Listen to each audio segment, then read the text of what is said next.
How to password protect a zip file Windows 11 tutorial.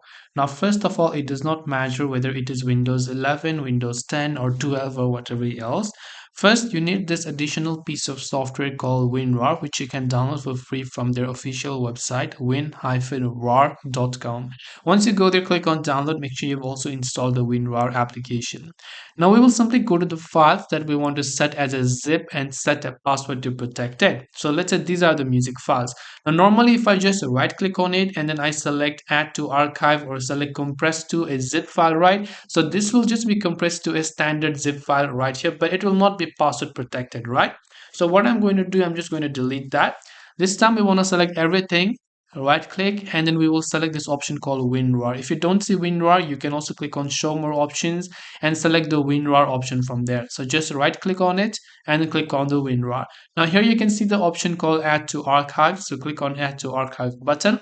Now we can simply give this archive file a name. The format we can choose to RAR, RAR4 or zip format. So depending upon whichever else it is you want.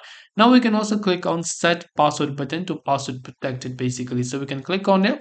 We can choose a password. So let's say I want this to unlock whenever I type the password 123. I will select that. I can click on the OK button. Then I can click on OK, and it will basically go ahead and then add it to a zip file. Now next time if I want to actually extract this zip file, I can right click on it, click on this and click on extract to. I will need to enter the password that I have set. This way I can just protect all the zip files that I have within this particular folder. So I hope that this video helped you. If you have got any further questions, feel free to leave them down below. Thank you for watching and see you in the next video.